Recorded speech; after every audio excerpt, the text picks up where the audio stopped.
आं फिसौखौ आरो बिहामजोखौ माजों जाहोनो माजों फिनो।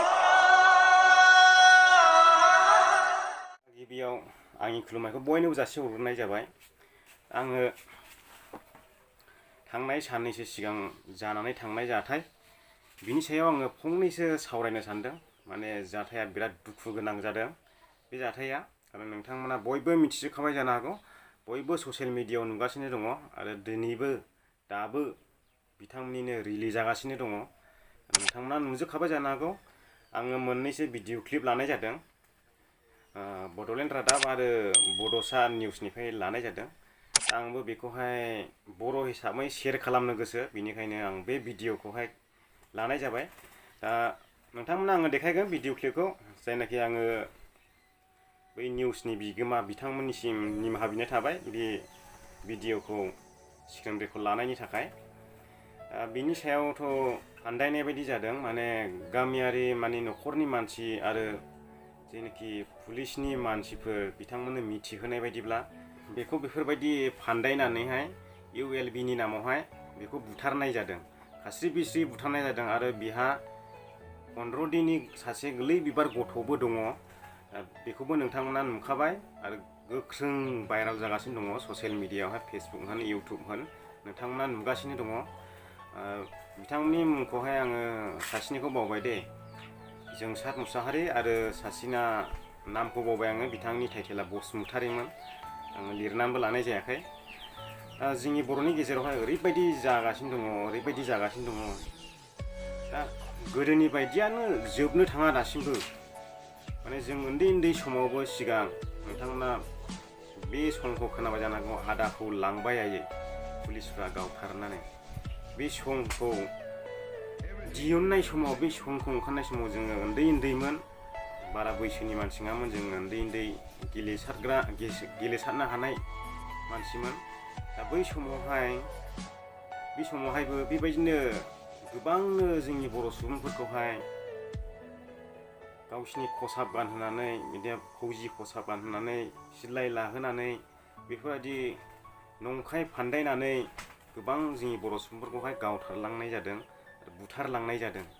दानि जाथायाबो साननैसो जाबाय, बे जाथायाबो बेबायदिनो एखे जादों बायदि आं मोनदों। आरो माने न'खरनि मानसि फोरमायनाय बायदिला, गामिनि मानसि फोरमायनाय बायदिला आं बेबायदिनो मोनदों। माने बिथांमोना मा साननानै बेफोरबायदि बबे हाग्रानि भुतआ लोगो लानानै बेफोरबायदि फान्दायनायनि सोलो खालामखो, जेबो हमदांनो हायाखिसै। बिथांमोना बेफोरबायदिनो सोलो खालामग्रा मानसिखा माखौथो होनदों, पुलिसनि मिनिङानो पुलिसि खालामनाय। दा बेफोरबायदि पुलिसि खालामनानैहाय जोंनि बर' सुबुंफोरखौहाय बुथारनाय जादों। आरो अरिजिनेलखौथ' मोनखायाखै, अरिजिनेलखौलाय बहा मोननो बिसोरलाय। दा बिनि सायाव आंबो दुखु मोनदों बिरादनो, गोसोआ गाबखांनाय फैदों उन्दै गथ'खौ नायनानै आरो बिसोरनि न'खर संसार जानायखौ नायनानै। दा बिसोरनि न'खरा थेर बेथेर संहार जालांबाय, बिसोरनि न'खरा। बिराद दुखु मोनदों भिडिअफोरखौ नायनानै आरो फट'फोरखौ नायनानै। बिसोरनि गाबनाय, मेगननि मोदै, बिसोरनि गाबनायखौ नुब्लानो मथा मथि मेगनाव मोदै गफायो जोंबो। बिसोरबो जोंनि बर' सुबुं, बिसोरबो जोंनि हारिनिनो, जोङो बिदा फंबायानो होनजायो जोंनि हारिया। दा बेफोरबायदि जाफ्लेबाय थानायखौ नुनानै बिराद दुखु मोनदों। माने बिसोरबो बेफोरबायदि फान्दायनो नाङामोन आरोना, पुलिसफोराबो। दा गोदोनि समावथ' बेफोरबायदिया अनेक जालांबाय, आंनि मेगनजोंनो आं नुबोदों उन्दै समावहाय। बै समावहाय गोसोखांनांगौसो जायो, जोङो जारिमिनखौ गोसोखांनांगौ जायो। मानो होनोब्ला बेफोरबायदि जाथाया जाफ्लेबाय थायोब्ला जोङो गोसोखांफिननांगौ जायो बै थांखानाय जारिमिनफोरखौहाय। बे बाथ्राखौ बुंनायनि सिगां नोंथांमोननो बे भिडिअ क्लिपखौ आङो देखायग्रोन। नङा, बे आंनि फिसाया बेबादि नङा। आगोलावथ' बियो थांदोंमोन, दा सिज फायाराव दंखायो। ओमफ्राय ओरैनो एसे एनै काट बिजनेस मावनानै, दंफां बिजनेस मावनानै जादों आरोखि। मैयासो बेबायदि दा बे समाव बिथाङा बहा थाङामोन एबा थांनाया बियो मोनाब्लि दंफां लांदों होनदोंमोन। बहाबा दंफां लांनायाव एसे जौबो लोंबोनानै एक्सिडेन्ट जादों होनदों। ओमफ्राय दाना बेखौ पुलिसआ, सेरफांगुरिनि पुलिसनो बे आब्लागावथिंजायनि मानसिफ्रा खिन्थाहरनानै सेरफांगुरिनि आइसिया 4थायावसो खबर हरदों, 4थायावसो लायदों जों। होननानै बुंबाय ओमफ्राय बिजि थुहोबाय जों सुथेजोब्बाय 7था सिलाइ थुथेदों होननानै बुंबाय ओमफ्राय जोंबो नायबोदों गारियाबो थेर बेथेर जाजोबखादों आरो मा गारिजों खारदोंमोन बे बाइक बाइकआ मा बाइक बे आरो गंसे पिस्तल गारना खारनाय जों बेजों सोमोन्दो दं नामा बे जाथाया बेहाथ' बिदि सोमोन्दो गैया बे समसिमाव नोंथांनि न'खराव बिथांनि मा सोर सोद्रोमा दं बाहाय जोंनि न'खराव बे दा गोमानाय बे सासे लोगो ओमफ्राय बेल' दंमोन आरो रावबो गैया ओमफ्राय बिमायाबोथ' थैबाय ओमफ्राय दा बिहामजोफोर दं आरो बिहामजो देरसिन दङ बेना उन्दै सानै ओमफ्राय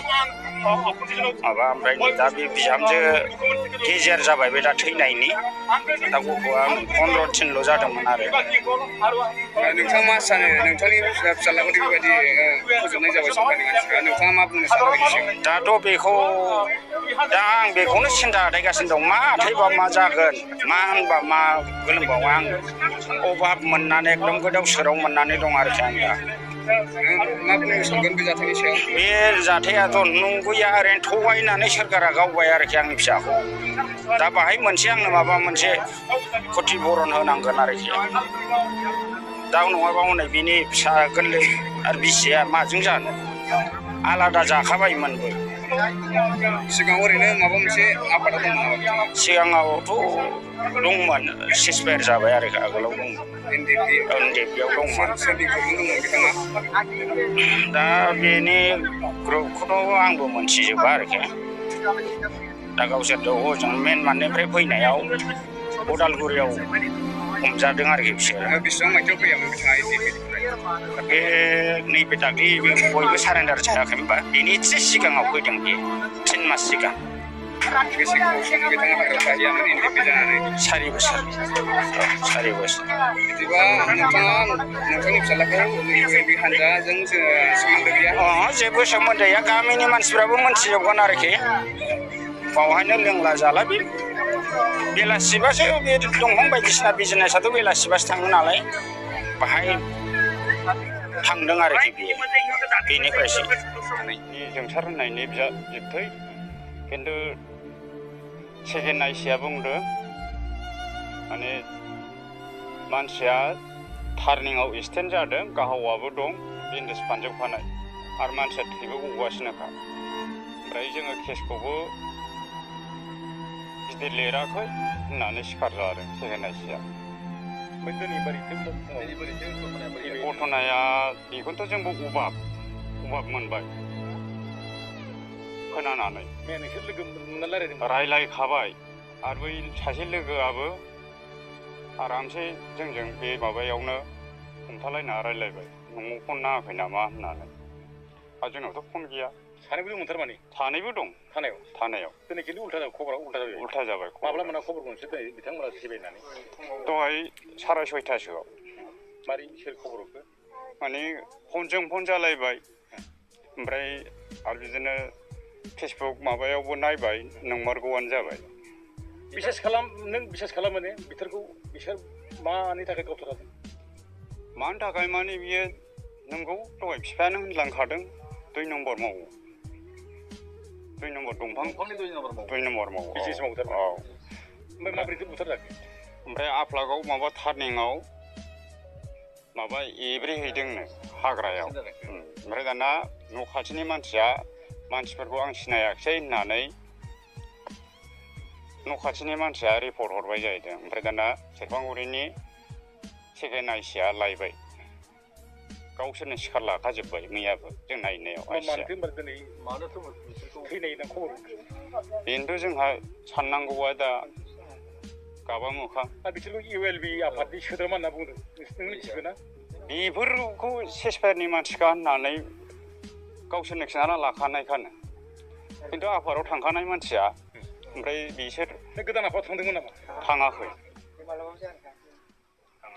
जौ एसे लोंदोंमोन नामानो गारिजों एक्सिडेन्ट जानानै अबेबा लामायाव गोलैनानै थादोंमोन नामानो बेहाय पुलिसफ्रा लोगो मोननानै लानानै थांदोंनो थिखोनानै लानानै थांनानै हजों माबायाव दोनहैबायनो सेरफांगुरि थानायाव दोनहैनानै न'नि मानसिनाव फन हरबाय खबर हरबाय न'नि मानसिया थांबाय थांनानै आफामोन थांदों रायज्लायहरबाय गोथाङैनो दङ मानसिफ्राथ' सानैबो मोजां रायज्लायहरबाय नै दिनै मोनायाव होनबाय आरोना माबा हजोंहाय माबा क'क्राझारनि अस फैगासिनो दङ बे फैबासो खबर मोनगोन होननानै बुंबाय खबर मोनगोन होननायखाय दे होमबालाय होनबाय नेबाय थाबाय नेबाबो मोनासै दाना फुजा होदों होननानै खिथाबाय असिया फुजा होदों नामानो दानो सफैथ'वा होनना बुंहरबाय गैया फैया दाबो सफैया दाना 11थासोआव लानानै थांबाय होननानै बुंहरबाय क'क्राझाराव लानानै थांबाय होनबाय नै दिनैहाय मोनथिबाय माबा मानसिया गैला गावनायसो खोनाबाय गावनाय खोनानानै नायबाय फेसबुक वाट्सएप नुजोब्बाय जेरावबो नुजोबनानै नंगौ जाबाय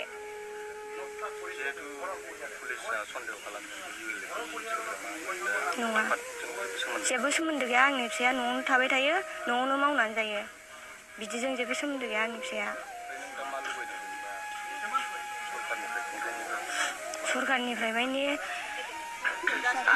थोजासे हेफाजाब नांगौ सारमोननिफ्राय आंनाबो फिसा गोरलै दं आं मा मावनानै जागोन मा खालामनानै जागोन आङो फिसा गोरलै आरो फिसा गोरलैसो आंहाबो न'खरावबो केपासिटि गैया आं बेहाय न'खराव बोराय बुरि जोंथ' आलदा जाखाबाय नालाय ओमफ्राय बिखुनजोबो गैला बिजावजालि दं आलदा जुदा जाजोबखाबाय गासिबो दा जों बोराय बुरि सानैजों ओमफ्राय गथ' सासे दं आरो गथ'आबोथ' 15 दिनसोल' जादों दिनैसो बे समावहाय आं गामिनि थागि हिसाबै बुंनो सानदों माने सरकारा मोजां नोजोरजों नायथों बियो मैयानि समावहाय जे थांनाय हराव हमजानानै जे लांजाबाय मानसिया माने जौ लोंनानै मोनसे जायगायाव बेरायहैनायाव एक्सिडेन्ट जानायाव आरो गामिनि मानसिया फन हरनानै सेरफांगुरि थानायाव हमनानै लांदों थानानिफ्राय फन हरनानै मैया न'खरनि बिफा गार्जेन गाहाय थांनानै रायज्लायहैबाय लोगो हमबोबाय खोब मोजाङैनो दंमोन आरो बेनिफ्राय दिनै गनायनि खोथा हरदोंमोन मोजाङै रायज्लायनानै दिनै गनायनि खोथा हरनाय समावहाय दिनै फुङावहाय जों मा खोनानो मोनखो सानैबो मानसिया डेड बडि जाबाय जों बेखौ आसरित मोनबाय बियो नंखाय आरो 100% नंखाय बे खोथाया माने रावजोंबो बे ULB जों सोमोन्दो गैया जौ लोङो न'आवनो खामानि मावो माने सोरांबानो जों न'आव सुंगुदिनि मानसि जों नुयो सासे एक्सामिस जानानै बेहा न'आव थानायनि सम गैया साधारन पाब्लिक हिसाबैसो बे न'आव थानानै खामानि मावनानै जागासिनो दङ जोङो नंखायखौ बुंनानै मा लाब माने सरकारा जोंनि मेगनखौ खोबथेनानै दामावबाय दा थाथों आरो बेबादि जालांबाय थायोब्ला उननि समाव जाथिया गोमोरलांजोबनायनि लामायाव फैगोन जे परिबर्तन जाखांनायनि उनाव बिदि नाख्रेब जिखुनु पाब्लिकखौनो लांनानै बिदि गावहैबाय थायोबा इनकाउन्टार खालामोब्ला जाथिया गोमोरलांनायनि लामायावसो फैगासिनो दङ निस्सय जोंनि गेदेर गोलावफ्राबो साननानै नाय सरकारनि मानसियाबो नाय जों पाब्लिक हिसाबै बेखौनो बुंनो सानो साधारन मानसि न'आव थानानै मावनानै जाग्राया ULBनि नाम लायोबा सोरबा रिक्सा ड्राइभार सोरबा हालुवायाबो एक्सट्रामिसनि नाम लानानै गावथारजोबोबा जाथिया लास्टआव गोमोरलांगोन दिनै बिनि गथ'आ 15 दिनल' जादों जोंनो बिनि न्याय नांगौ नायबिजिरनाय नांगौ बे गथ'खौ मा अबस्थायै फोथांलांगोन बिनि न'खरखौ मा अबस्थायै नायनांगोन आरो सानैबो सिगाङाव NDBमोन बे सैथो NDBSनिफ्राय दिनै सारेन्डार जालायबाय न'आव थाफैबाय गाजा गोमजा मावनानै जाबाय दा बेफोरबायदि मानसियानो दिनै गोदान पार्टि ओंखारबानो गोदान पार्टिनि मानसि जानानै जे जिउ गोमानांगौ बे मालाबाबो मोजां सैथो आखलनि आरो सरकारनि मोजां नोजोर होननानै जों बेखौ साबजानाय मोनाखै जों दा बेखौनो गामिनि मानसि हिसाबै जों बुंनो सानो आरो साफ्रोम बर' जाथिनि थाखाय सान्थौ बा साननो गोनां बाथ्राया दिनै बर'नि गोसोआव फैनांसिगौ आरो खर'आव नांनांसिगौ होननानै आं बेखौ पाब्लिक जानानै बुंनो सानो न'खरावथ' जुदा जानानै गावसोर बिसि फिसाय सानैल' दं दा बिमा गैला बिफा दङ बिदा दं फंबाय दङ ओमफ्राय न'खरा आलदा जोब दा न'आ बावनो दं नुबाय नोंसोरनो न'आ मा अबस्था ओरैबायदि थेरें बेरें अबस्था खामायनाय खुनुरुखुमसो मावनानै जायो खिन्थु कुनु बियो बिदि भुल खामानि मावग्रा मानसि नङा ULBनि मानसि नङा गोदो जा थांबाय NDB संबिजिराव साननो हायैयाव थांबाय जाथिनि मावबोनानै ओंखारबोबाय खिन्थु बे समावहाय बिदि जानो हाया होननानै जों डाइरेक्ट बुङो बिसिजों दाथ' बिदिनो 15 दिननि गथ' दङ बे गथ' गोरलैखौ जोङो नायबिजिरनांगौआ बिराद सिन्था खालामनांगौ जाबाय बे गथ'खौ मा अबस्थायै फोथांनो हागोन जों बेखौसो जों सिन्था खालामगासिनो दङ आरो सरकाराबो नायनांगोन निस्सय अनसुंथाइ हरनांगोन जों बेखौनो आसा खालामनाय थाबाय सरकार आङो बबेखौ बांसिन दुखु मोनदों होनोब्ला बे उन्दै गथ'खौ नायनानैहाय आङो बांसिन दुखु मोनदों दे माने बे उन्दै गथ'आ दा 15 दिनल' जादों जोनोम मोननानै बे बुहुमाव फैनानै 15 दिनल' जादों दा बे गथ'आ दा रायज्लायनोबो रोङा जेबो रोङा नाथाय बिनि आत्मायाल' गिदिर दा बे उन्दैनि आत्मायाबो दा बुजिना दंसै, बिनि आत्माया दा गासैखौबो खोनाजोबना दंसै। दा बे उन्दैया देरोब्ला बिराद दुखु गोनां गथ' जासिगोन, बे आंनि साननाय आरो। नोंथांमोना जायोना जाया, नोंथांमोना बे गथ'खौ नायबायल' था, बे गथ'आ एसेयावनो गाबग्रा जासिगोन, बिराद दुखु गोनां दाहा गोनां गथ' जासिगोन बियो। बिदि उन्दैयावनो बेफोरबायदि जाथायजों नांलाय खमलायजों दुखुजों बिमाफ्रा मेगननि मोदैजों हुगारनांगौ जायोब्ला बिसाफ्राबो दुखु गोनां जाफायो। दा बे जाथायखौथ' मा होनबावनो, बोरैनिफ्राय मा जाखो गावसिनो रोखा रोखा खोन्थालांजोबखाबाय जाथायखौथ' न'खरनि मानसिफ्रानो। ओमफ्राय दायो रिलि जागासिनो, दायो रिलि सोलिगासिनो दं, बिथांनि मुङावहाय जास्टिस दाबिगासिनो दङ। आरो नांगौबो जोङो जास्टिसखौ, बिथांनि जिउमाया गोजोन मोननांगौ आरो बिथांनि न'खरा हाजासे उदां मोननांगौ आरो जेनाखि थांनानै थानायनि मोन्थाय, बे मोन्थायखौ बिथांमोना मोननांगौ। जोंनोथ' जेबो नाङा दे, नाथाय बिथांमोना बे उन्दै फिसाखौथ' लानानै बिमाया खामला मावनानै जानो हाया, बिखुङाव लेलाय लेलाय गोदोनि बायदि दानि मानसिफ्रा बेबायदि खामला मावनानै जानो हाया। बिनि थाखायनो सरकारा बेखौ नोजोर होनांगौ आरो गोख्रोङै एक्सन लानांगौ। जोंनि दैदेनगिरिफ्राबो एसे देहेन होनाया मोजां आंनि बायदिब्ला। सिगाङावथ' अनेक गिदिर गिदिर खोथा बुंनानै थांबाय जोंनि दैदेनगिरिफ्रा, नाथाय दा इयुनावहाय बेफोरबायदि जाथाय जाफैयोब्ला जोंनि दैदेनगिरिफ्रा बहा गोमायो जेबो फाथ्थाखौनो मोना। जोङो गोसोखांनांगौ जायो, थांखांनाय बाथ्राफोरखौ दा बुंसै होनब्लाबो जोङो गोसोखांनांगौ जायो। दा जोङो बुंनो थाङोब्ला जों बर' हारिया जेरै आगोलाव दंमोन दाबो बेबायदिनो दङ, जिउ जोबथारा जासे सामफ्रामबो थागोन बिदिनो, नै बेबायदियानो दङ जों दाबो बर' मानसिफ्रा। दा बेनिखायनो जोबोद साननो गोनां, जोंनि बर' सुबुंफ्रा गासैबो खौसे जानाया मोजां। जोङो बेबायदि बिथिङाव जोङो खौसे जानाया मोजां। दा बैसोरखौथ' मोनखायाखै, जायनाखि गोदान आफाद होननानै बुंदों ULB, बिथांमोनखौथ' मोनखाया। दा नंखाय बांखाय बिथांमोना एसे एनै 2 नाम्बार खामानि मावनानै दंफां बिजनेस मावनानै न'खर सलायोमोन। दा बै बिथांमोनखौसो बिथांमोना मोनबाय आरो बिसोरखौसो फान्दायनो मोनबाय आरो। माने बेखौ आं सानदों गावसिनि रेंक बारायनो थाखाय, गावसिनि दहलमा बारायनो थाखायसो बे खामानिखौ मावखोना माखो बिसोरो, बेखौथ' मिथिला। बे फान्दायनायखौथ' फान्दायनाय सिदा मिथिखायो जों फान्दायनायखौहाय, प्रेसमेट होदों आसाम पुलिसाबो, नाथाय देखायदों माबा माबि देखायदों। बे देखायनायखौथ' आङो गोदोनिफ्राय मेगनजों नुबोगासिनो दङ, जोंनि बर' मानसिफोरखौ माबायदि लाहोनानै गावसिनि बुस्थु लाहोनानै माबायदि साजायनानै मा खालामबोदों, उन्दैनिफ्रायनो जोङो नुबोनाय मानसि। बेखौथ' जोङो फोथायजोबनो हायाना बिसोरनिखौ, ओरैनो पुलिसखा, पुलिसि खालामग्रा, पुलिस माने पुलिसि। दा बेफोरबायदिनो पुलिसि खालामनानै बिथांमोना फान्दायनानैहाय गावसिनि रेंकखौ बारायनो नाजायो आरो गावसिनि दलमाखौ बारायनो नाजायो। दाथ' जोंनि NDBआबो जोब्बाय, दा पाब्लिक जानानै थाफैबाय, गासैबो 6 फेर लाजोब्बाय, सोरबाया सारेन्डार जाबाय, सोरबाया न'खर संसार जानानैहाय आलो गोजोन रायजो जाबाय। दाथ' जोबनानै थांबाय, सोर NDBखौ हमनानै बिथांमोना गावसिनि रेंकखौ बारायबावगोन, गावसिनि दलमाखौ बारायबावगोन। बिथांमोना बेखौ साननानैहाय मावदों जानो हागौ।